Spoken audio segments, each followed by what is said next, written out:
Shalom Kristus. Kasih bagi kamu sebelah kanan kiri. God is good. All the time God is good. Shalom Kristus, sekali lagi Bapak Ibu Saudara yang diberkati oleh Tuhan Yesus Kristus. Topik khotbah kita pada pagi ini adalah good news dan bad news. Good news and bad news. Berita baik dan juga berita yang kurang baik. Berdasarkan firman Tuhan kita akan melihat beberapa petikan kebenaran firman Tuhan sebagai pelajaran kita, sebagai pedoman petunjuk hidup kita, sebagai orang percaya mengharungi hidup ini. Good news and bad news. Good news and bad news. Berita baik dan berita kurang baik. Berdasarkan firman Tuhan kita akan melihat ketika firman Tuhan untuk kita sebagai orang percaya, menolong kita, mengevaluasi hidup kita, dan berdasarkan firman Tuhan kita melihat petunjuk firman Tuhan sebagai orang percaya. Bagaimana pembawaan diri kita, tindakan kita menghadapi the good news and the bad news. Good news and bad news. Ada berita baik, ada pula berita tidak baik. Seseorang di antara kita tidak dapat memiliki hanya satu berita saja dalam hidupnya di dunia ini. Tidak dapat memiliki hanya berita baik atau hanya berita kurang baik, tapi kedua-duanya. Yang pertama, sama kita dalam berita tidak baik. Berita tidak baik. Kamu dilahirkan di dunia ini. Setiap kita dilahirkan di dunia ini. Dan pribadimu, kamu dilahirkan di dunia ini. Tidak membuat orang menangis ataupun membuat orang gembira. Bagaimana? Biasanya orang gembira apabila kita dilahirkan di dunia ini, ya. Kita yang menangis waktu kita dilahirkan. Dan kamu meninggal dunia pula. Kamu mati. Karena tidak ada yang hidup selamanya di dunia ini. So, kamu meninggal dunia. Kamu mati. Apakah membuat orang tersenyum atau membuat orang menangis? Saya katakan legasimu, legasi hidupmu akan menentukan efeknya kelak. Legasi hidup kita akan menentukan efeknya kelak.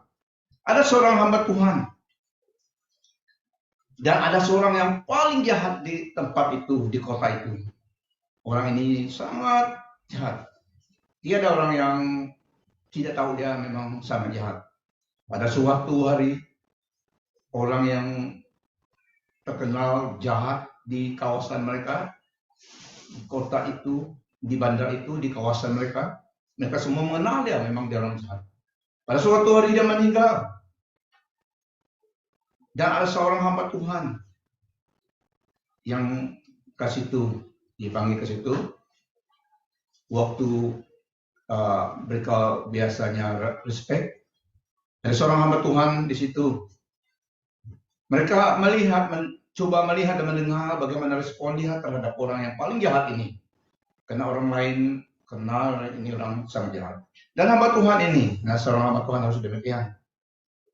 Mereka tunggu-tunggu apa komen dia. Semua yang lain komen, ingat kejahatan orang itu.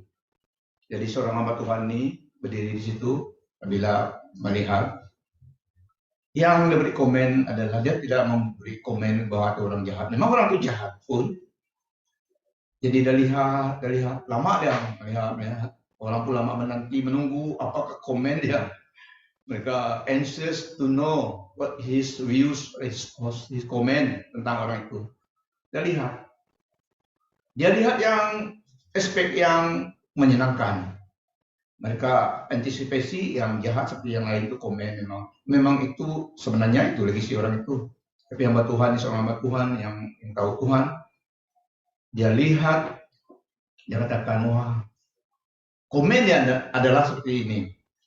Cantik gigi dia. Itu komen dia. Yang lain tidak. Dia komen orang paling jahat itu di dunia mereka. Dia katakan cantik gigi dia. Jadi orang mendengar tuh. Jadi ini seorang hamba Tuhan memberi komen kepada orang yang paling jahat itu. Kita teruskan. Bad news. Berita tidak baik. Kamu mulai membesar. Kamu mulai membesar, bersekolah, pergi sekolah, menyusahkan ibu bapamu. Dan mungkin orang lain membelanja engkau, membiayai. Apakah itu berita baik atau berita tidak baik? Bagimu berita baik, karena kamu yang dibiayai, ditanggung di sekolah, sehingga kamu dapat bekerja. Ada dua ini, berita baik dan berita kurang baik. BN ataupun GN. Bad news or good news. Sebenarnya itu adalah berita yang biasa. Karena firman Tuhan memberitahukan kepada kita, tanggung jawab kita sebagai ibu bapa kepada anak-anaknya. So, itu kira berita baik. Dalam 2 Korintus, tanggung jawab sebagai ibu bapa kepada anaknya. Dalam 2 Korintus 12 ayat 14, saya baca dalam EVB dulu. Kini bagi kali ketiga aku bersedia mengunjungi kamu. Aku tidak akan membebani kamu karena aku menghendaki kamu bukan hartamu. Tidaklah wajar anak-anak mengumpulkan harta untuk ibu bapa. Wow. Ibu bapak lah yang patut mengumpulkan harta untuk anak-anak. Ibu bapak berita baik, berita kurang baik. Anak-anak berita baik ini. Tapi ini firman Tuhan memberi kita petunjuk, tanggung jawab. Di dalam 1 Timotius 5 ayat 4, tafsiran baru. Tetapi jikalau seorang janda mempunyai anak atau cucu, hendaklah mereka itu pertama-tama belajar berbakti kepada kaum keluarganya sendiri dan membalas budi orang tua dan nenek mereka. Karena itulah yang berkenan kepada Allah. So, fair and square. Dalam EVB pula, 1 Timotius 5:8, sekiranya seseorang tidak menjaga sanak saudaranya, apatah lagi seisi rumahnya sendiri, maka dia menyangkal iman dan lebih buruk daripada orang yang tidak beriman. So, itu adalah berita yang biasa. Dan dikirakan berita baik juga. Good news. Berita baik. Kamu dirahmati, kamu diberkati, kamu ada 1, 5, 6 atau 7 bidang tanah. Kamu tanam dengan buah-buahan, durian, buah manggis. Kau tanam dengan kayu, pokok garu, pokok meranti, pokok jelutong, pokok getah dan sebagainya. Itu berita baik karena kamu memiliki 1 bidang tanah atau 5, 6, 7 bidang tanah. Itu berita baik. Bad news, berita kurang baik. Ini semuanya bidang tanahmu itu, apakah 1 ataupun 5, 6, 7, itu terpaksa kamu tinggalkan kepada orang lain untuk memilikinya pula. Kamu terpaksa meninggalkan kepada orang lain memilikinya. Penerus sebab kamu akan menjadi tua dan mati. So ini berita tidak baik. Berita tidak baik dan berita baik. Berita baik. Bapak Ibu sesuai yang diberkati oleh Tuhan. Kamu memiliki beratus-ratus, beribu-ribu berjuta-juta duit dalam bank, dalam saham, pelaburan SAB, UAB, BBB, yang lain-lain. Ini berita baik. Berita tidak berapa baik, bad news. Bad news. 1 sen pun kamu tidak dapat bawa bersama apabila kamu mati. 1 sen pun tidak dapat kamu bawa apabila kamu meninggal dunia. Yang beratus-ratus, yang beribu-ribu, yang berjuta-juta itu, ini berita tidak baik karena kamu tidak bawa bersamamu. Meskipun kau mau, tidak dapat. Tidak dapat dibawa bersamamu apabila kamu mati alias meninggal dunia. Firman Tuhan memberi kita kebenaran petunjuk, information in advance. Dan orang-orang yang menangis dalam 1 Korintus 7 ayat 30 sampai 31, dan orang-orang yang menangis seolah-olah tidak menangis, dan orang-orang yang bergembira seolah-olah tidak bergembira, dan orang-orang yang membeli seolah-olah tidak memiliki apa yang mereka beli. Pendeknya, orang-orang yang mempergunakan barang-barang duniawi seolah-olah sama sekali tidak mempergunakannya. Sebab dunia seperti yang kita kenal sekarang akan berlalu. Di dalam FWB Ayub pasal 1 ayat 21, Ayub berkata, dalam Ayub 1:21 katanya, dengan telanjang aku keluar daripada kandungan ibuku, dan dengan telanjang juga aku akan pergi. Tuhan yang memberikan, Tuhan yang mengambil. Segala puji bagi nama Tuhan. Dalam Lukas 16 ayat 8. The master commanded the dishonest manager because he had acted shrewdly. For the people of this world are more shrewd in dealing with their own kind than are the people of the light. I tell you, ayat 9, Lukas 16:9, I tell you, use worldly wealth to gain friends for yourself, so that when it is gone, you will be welcomed into eternal dwellings. Dalam FWB, Tuhan itu memuji pengurus yang tidak jujur itu karena perbuatannya yang cerdik. Tuhan itu memuji pengurus yang tidak jujur itu karena perbuatannya yang cerdik. Karena pengurus ini, seorang manajer ini tidak jujur. Jadi apabila bosnya lihat mendengar tentang dia, dan dia akan membuang dia kerja. Jadi apa yang dia lakukan adalah ini. Dia pergi ke satu yang berhutang, yang loan dengan bosnya atau kliennya. Dia katakan, berapa hutangmu? 500, dia berhutang gandum dan semuanya, tapi ada hutang. Kiranya 1.000. Dia katakan kepada yang loan itu, mari kita selesaikan. Bayar saja 500. Yang itu telah selesai. Jadi begitu dia pergi ke sana sini, sehingga Tuhan itu lihat, itulah dia dalam perkataan ini. Tuhan itu memuji pengurus yang tidak jujur itu karena perbuatannya yang cerdik. Karena dia takut nanti saya dibuang kerja, bagaimana saya hidup? Saya malu untuk mengemis, dia bilang. Jadi ini yang saya lakukan. Itulah pekerjaan dia cerdik. Jadi Tuhan itu memuji pengurus yang tidak jujur itu karena perbuatannya yang cerdik. Kita teruskan. Orang di dunia ini lebih cerdik menguruskan pekerjaan mereka daripada orang yang hidup dalam cahaya. Aku berkata kepadamu, supaya menggunakan kekayaan dunia untuk mendapat sahabat bagi dirimu. Apabila kekayaanmu lenyap, kamu akan disambut ke tempat kediaman yang kekal.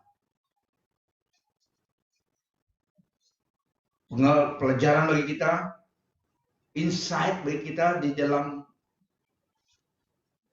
petikan ini, yang ownership segala sesuatu di dunia ini adalah Tuhan Allah kita. Mazmur 24 mengatakan, segenap bumi ini miliknya Tuhan dan semua yang ada di dalamnya. Ini berbicara apa yang ada di dalam dunia ini berbicara tentang sovereign ownership, yaitu Tuhan Allah kita. Dalam Mazmur 24 memberi kita kebenaran itu. So, yang kedua, God first. Katakanlah pada kawanmu, keluargamu sebelah, God first. Jagalah hatimu. Jagalah hatimu. Harta dan hati. Jagalah hatimu. Jangan biar hartamu yang kontrol hidupmu, tapi jagalah hatimu. So, God first. Yang ketiga, insight dalam ini, menggunakan benda yang fana ini, yaitu duit yang ada di dunia ini, menggunakan benda yang fana ini, memperoleh upah kekal. Untuk mendapat upah kekal di surga, eternal rewards. Apa yang Tuhan berikan kepada kita dalam hidup ini yang kita invest dalam hidup kita, menggunakannya untuk tujuan kehendak rencana Allah bagi hidup kita. Gunakan apa yang Tuhan telah percayakan bagi kita, keuangan kita yang ada pada kita, resources yang ada pada kita. Gunakan. Kenapa bila semua itu akan tiada, kita tidak ada lagi di dunia ini, kita telah melaburkan, invest apa yang milik dunia ini, gunakannya dan investnya dalam pekerjaan kehendak Tuhan. Seperti dalam pelajaran ini, dan kita akan menerima upah kekal. Yaitu untuk menerima upah daripada Tuhan pada alam kekal kelak, sesuatu yang harus kita lakukan di dunia ini. Supaya kita melabur di dunia ini dalam kehendak Tuhan, keuangan kita, di dalam hadirat Tuhan kelak, kita akan menerima upah kekal itu. Karena kita telah melakukan laburan kita di sini. Jika tidak ada upah kita di sana. Ini maksudnya insight dalam ini juga. Orang duniawi memang cerdik dalam pengurusan yang tidak jujur. Ini benar kan? Orang yang tidak kenal Tuhan biasanya beginilah, mereka cerdik dalam mengurus pengurusan the things in this life. Cerdik mereka. Main ular-ular. Orang benar biasanya karena takut akan Tuhan, jalan lurus. Katakan lurus. Lurus. Oke, ini benar. Karena ada takut akan Tuhan dalam hati kita. So, ini berita baik dan berita kurang baik. Kamu lelaki. Wow. Kamu lelaki mendapati seorang istri yang memang cantik, idaman hatimu. Wow. Katakan wow. Kamu perempuan mendapat seorang suami yang cukup handsome, idaman hatimu. Wow. Katakan wow. Berita bad news. Ataupun berita baik. Berita tidak baik adalah seorang akan mati dulu dari antara kamu dan terpaksa berpisah. Alangkah baiknya sama-sama gerool. Ada yang begitu juga, sama-sama menjadi tua, putih rambutmu, tapi hatimu tetap baiklah. Tetap cantik, tetap handsome hatimu, tapi memang engkau sudah tua. So, itu yang kita mau, baik kebanyakan yang mau begitu. Tidak ada yang mau seseorang pergi dulu. Adakah? Tidak ada kan? Kalau ada, bertobat kau. Jadi, tapi kenyataannya, berita yang tidak baiknya adalah seorang akan mati dulu. Dari antara kamu dan terpaksa berpisah. Dan memang ada yang sampai tua bersama-sama, tapi ada seorang pun memang akan pergi dulu.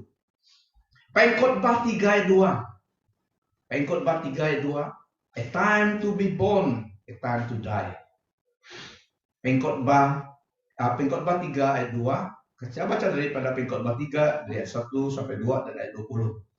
Dari ayat 1 sampai 2, untuk segala sesuatu ada masanya. Untuk apapun di bawah langit ada waktunya. Ada waktu untuk lahir, ada waktu untuk meninggal. Ada waktu untuk menanam, ada waktu untuk mencabut yang ditanam. Ayat 20, kedua-duanya menuju satu tempat. Kedua-duanya terjadi dari debu dan kedua-duanya kembali kepada debu. Bapak Ibu Saudari, hidup ini adalah anugerah Tuhan. Hidup ini adalah anugerah Tuhan. Kesempatan, anugerah daripada Tuhan. Hidup ini adalah anugerah daripada Tuhan. Makanya kita harus hidup bersyukur. Pegang iman kita kepada Tuhan Yesus Kristus. Hidup ini adalah anugerah daripada Tuhan Allah kita. Berita baik untuk orang yang percaya, kematian di dunia ini bukan segala mengakhiri segala-galanya. Firman Tuhan memberi kita harapan yang pasti, kebenaran yang pasti. Roma 14 ayat 8 sampai 9. Bagi orang percaya, entah kita hidup di dunia ini, entah kita meninggal dunia ini, kita adalah milik kepunyaan Tuhan. So either ways, karena kita pun tidak hidup selamanya di dunia ini, paling-paling 120 kalau sampai, tapi tak perlu sampai begitu. 120 kalau tidak dapat jalan lagi. Dapat pun ada yang dapat, tapi tidak dapat seperti sekarang ini lagi. Tidak kuat lagi. So jangan minta terlalu lama umurmu. Tetapi bagi orang yang percaya, kita hidup, kita mati di dalam Tuhan, kita ada harapan. Roma 14 ayat 8 sampai 9. Jika kita hidup bagi Tuhan, dan jika kita mati bagi Tuhan. Oleh itu, baik kita hidup maupun mati, kita ialah milik Tuhan. Kristus mati dan bangkit, lalu hidup semula untuk menjadi Tuhan kepada yang mati dan yang hidup. Nah, ini untuk kita. So, either ways, berapapun umur kita, di dalam Yesus Kristus, kita adalah milik Tuhan. Apabila masanya Tuhan, kita pulang. Kita di pangkuan Tuhan. Keluar dialihkan dari dunia ini, masuk bersama dengan Tuhan. Di dalam hadirat Tuhan. 1 Korintus 7 ayat 29. Saudara-saudara, inilah yang kumaksudkan, yaitu waktu telah singkat. Karena itu dalam waktu yang masih sisa ini, orang-orang yang beristri harus berlaku seolah-olah mereka tidak beristri. Wah, bagaimana kita berlaku seolah-olah kita tidak beristri? Apakah kita jalan terus, tidak menoleh istri kita? Bagaimana? Kita harus memahami firman Tuhan supaya kita jangan salah tafsirannya. Seolah ini berita baik atau berita kurang baik. Saudara-saudara, inilah yang kumaksudkan, yaitu waktu telah singkat. Karena itu dalam waktu yang masih sisa ini, orang-orang yang beristri harus berlaku seolah-olah mereka tidak beristri. Ini tidak bermaksud cerai-beraikan istri kau. Ini tidak maksud tidak setia kepada istrimu, pada suamimu. Tidak. Ada tujuan yang lebih daripada itu, daripada berkahwin, daripada memiliki istri dan suami. Hidup untuk tujuan Allah bagi hidup kita. Sepas mengatasi penting dari segala-galanya. Perkawinan adalah sehingga kematian memisahkan. Oke, jadi kita harus tahu apa yang dimaksudkan firman Tuhan yang sebenarnya. So, hidup untuk tujuan Allah bagi hidup kita mengatasi ataupun sepas penting dari segalanya. Kasihilah istrimu, hormatilah suamimu. Janganlah lurus saja, tidak melihat oleh istrimu, suamimu. Ini maksudnya, Bapak Ibu Saudara ini berkati, hidup untuk tujuan Allah bagi hidup kita mengatasi penting dari segala-galanya. Yang belum kawin, pada masanya kau mau kawin, memang kawin. Ya, bukan tidak menyuruhkan kau kawin. Jangan sejak kawin cowboy. Kawinlah dalam rencana Tuhan. The good news. Banyak yang good news ini. Itu sampai di situlah bad news dan good news mixture tadi. Good news. Sebagai orang percaya, keselamatan jiwa kita telah confirm. Tuhan Allah kita membuat mudah sekali untuk kita mengenal Tuhan dan diselamatkan. Tuhan tidak membuat complicated untuk orang itu diselamatkan. Tidak ada usaha kita yang cukup baik ataupun cukup hebat untuk keselamatan jiwa kita. Tetapi Tuhan membuatnya paling mudah. Dia yang melakukannya. Kita diselamatkan oleh anugerah Tuhan. Karena penebusan Yesus Kristus. Dia membuatnya mudah sekali untuk kita mengenal Dia dan diselamatkan. Karena tidak ada manusia yang dapat menyelamatkan dirinya. Maka Tuhan mengasihi kita, Allah mengasihi kita dan Yesus Kristus. Dia membuat jalan yang mudah bagi setiap orang. Hanya percaya. Ikut Tuhan, ikut perintah Tuhan, kehendak Tuhan. Oleh anugerah kita diselamatkan. Karena begitu besar kasih Allah akan dunia ini sehingga Yesus datang.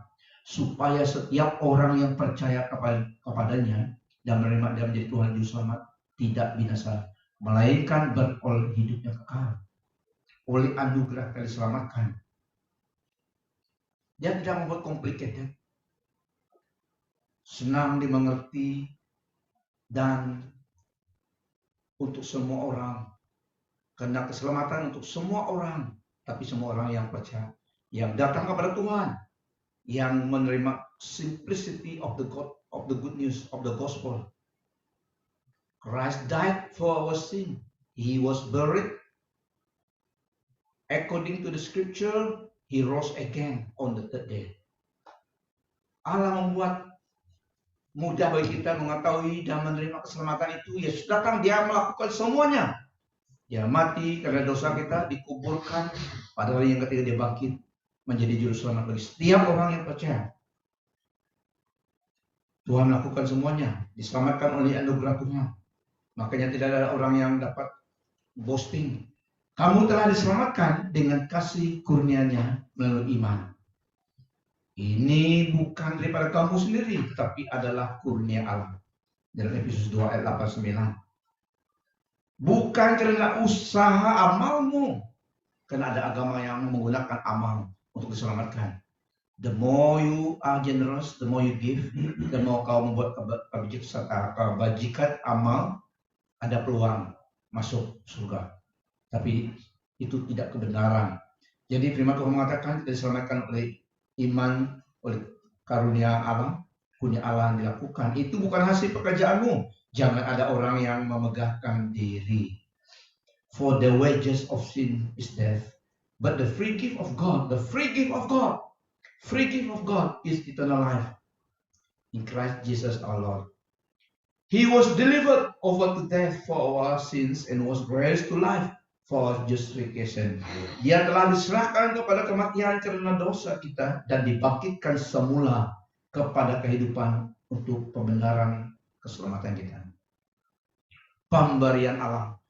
Sebagai orang percaya, good news banyak daripada bad news. Pemeliharaan Allah. The case of God.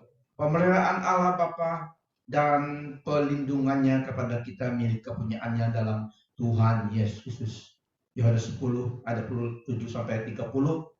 Tuhan Yesus berkata, Aku memberi mereka hidup yang kekal. Dari ayat 28-30. Aku memberi mereka hidup yang kekal, mereka tidak akan binasa. Hidup yang kekal maksudnya hidup yang tidak ada habis-habisnya. Di dalam Yesus Kristus Allah memberi kita hidup yang kekal ini. Tuhan Yesus berkata, saya ulangi, aku memberi mereka hidup yang kekal, mereka tidak akan binasa. Tiada siapa dapat merampas. Tiada siapa dapat merampas mereka daripada tanganku, kata Tuhan. Tuhan Yesus berkata, Dia yang berkuasa di surga dan di bumi ini, sesuatu dijadikan oleh Dia dan untuk Dia. Tiada siapa dapat merampas kita daripada tangan Tuhan Yesus. Katanya lagi, Bapakku yang mengurniakan mereka kepadaku lebih besar daripada siapapun Tiada siapa dapat merampas mereka daripada Bapa. Aku dan Bapa adalah satu. Kita melihat Tuhan Yesus, kita melihat Allah Bapa. Dialah gambaran Allah yang tidak kelihatan itu, yang menyatakan siapa Allah itu di dalam dirinya.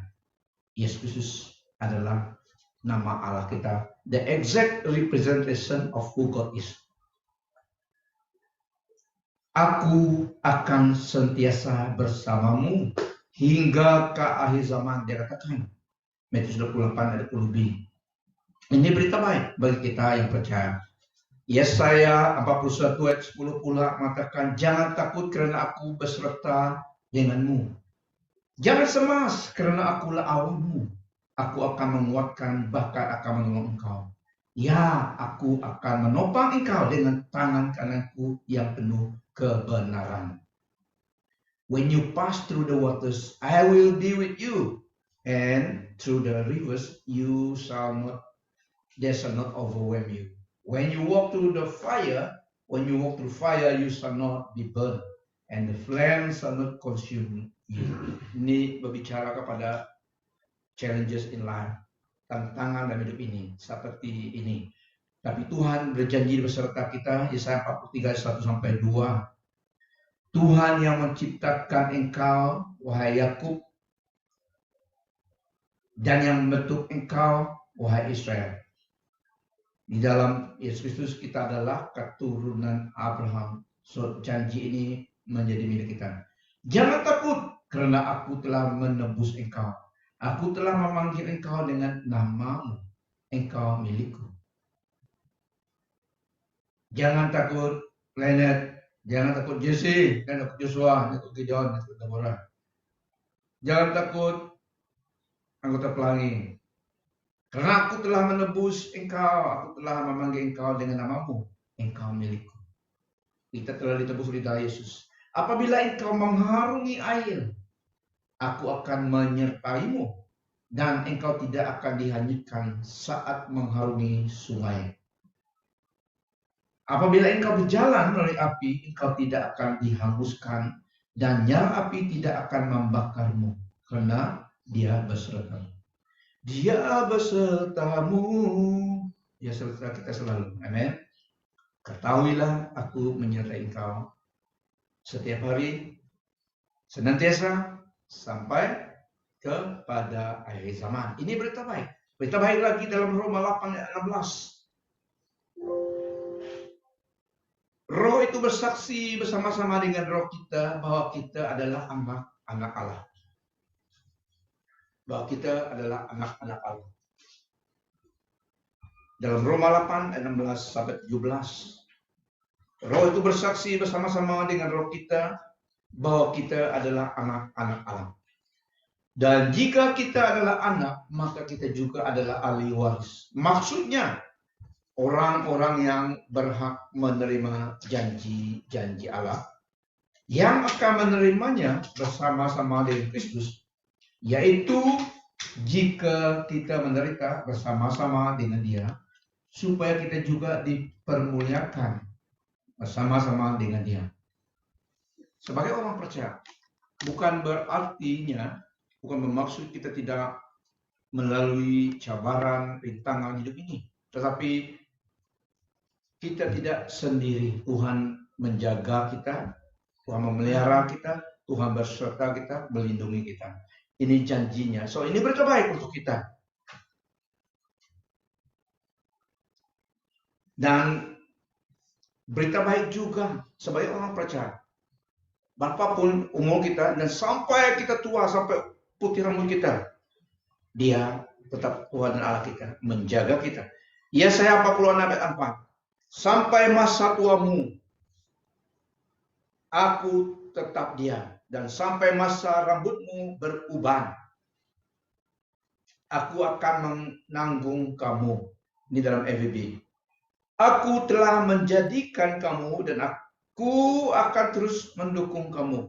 Ini dalam Yesaya 46 ayat 4. Yesaya 46 ayat 4 FVB. Aku akan menanggung dan menyelamatkan kamu. Saya ulangi. Sampai masa tuamu, aku tetap Dia, dan sampai masa rambutmu beruban. Beruban maksudnya putih lah. Aku akan menanggung kamu. Aku telah menjadikan kamu dan aku akan terus mendukung kamu. Aku akan menanggung dan menyelamatkan kamu. Dalam tafsiran baru, sampai masa tuamu aku tetap dia, dan sampai masa putih rambutmu aku menggendong kamu. Aku telah melakukannya dan mau menanggung kamu terus. Aku mau memikul kamu dan menyelamatkan kamu. Ini adalah untuk kita dalam Yesus Kristus, pemeliharaan penjagaan Tuhan sebagai Allah Bapa kita. Nah, kabar baik sekali. Kabar baik sekali. Meskipun kita melalui rintangan dan hidup ini, percayalah Tuhan beserta kita.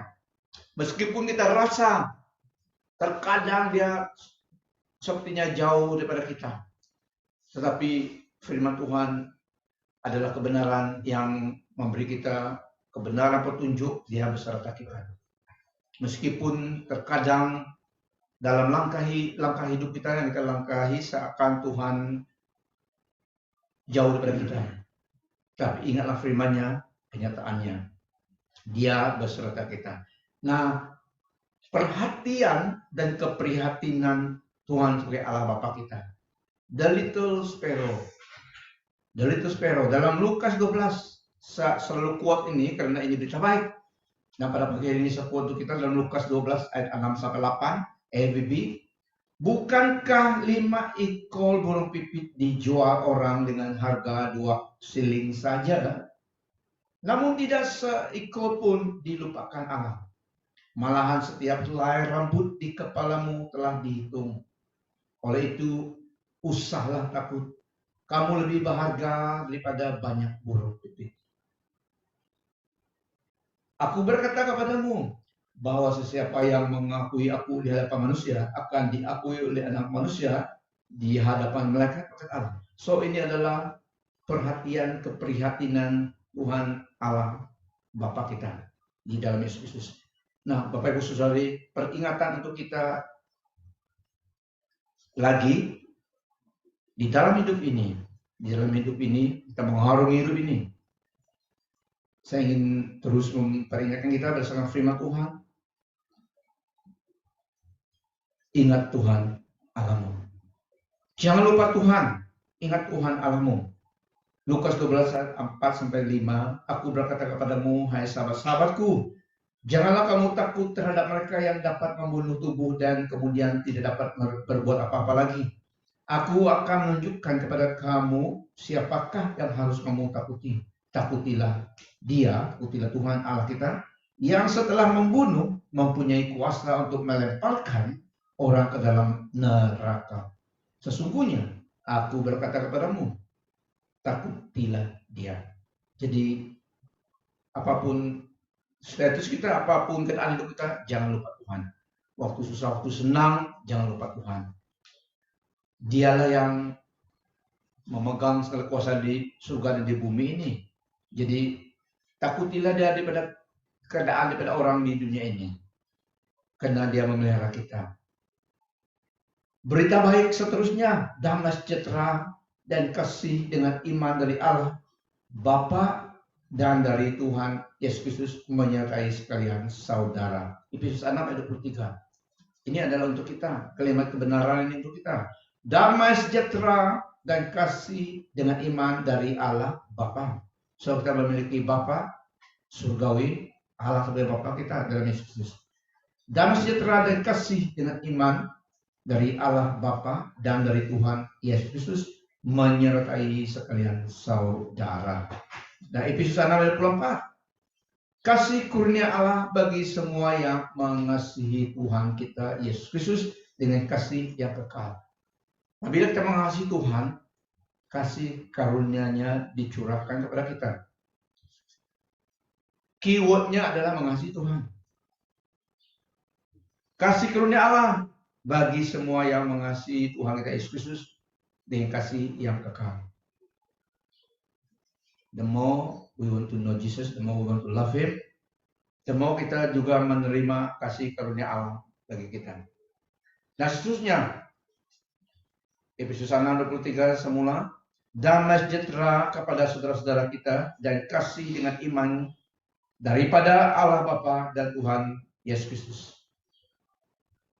Dalam tafsiran baru, kasih karunia menyertai semua orang yang mengasihi Tuhan kita, Yesus Kristus, dengan kasih yang tidak binasa.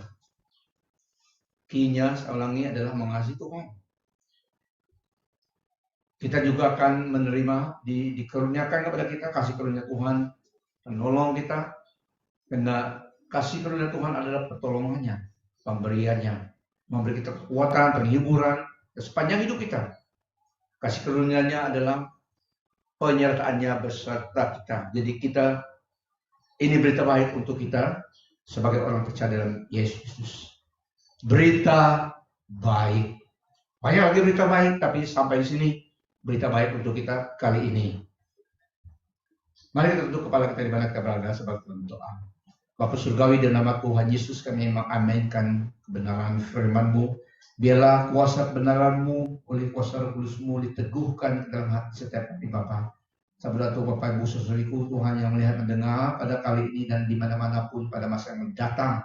Biarlah berita baik, kebenaran firman-Mu Tuhan memerintah dalam hati kehidupan setiap mereka, mengambil tempat. Biarlah kuasa kebenaran firman-Mu menjadi sebagian hidup kami Tuhan, seperti udara yang kami hirup, seperti darah yang mengalir dalam tubuh kami, menghiasi hidup kami, membentuk pribadi kami Tuhan, neguhkan iman kami setiap hari dalam seluruh aspek kehidupan kami. Bapa, terima kasih atas berita baik firman-Mu. Immanuel, Tuhan beserta kita, Allah beserta kita selalu. Dalam Yesus Kristus, kasih karunia Tuhan Yesus Kristus, kasih Allah Bapa, persekutuan Roh Kudus menyertai kita selalu. Salam Kristus. Sampai bertemu lagi dalam topik yang lain. Pastor Leonard signing off.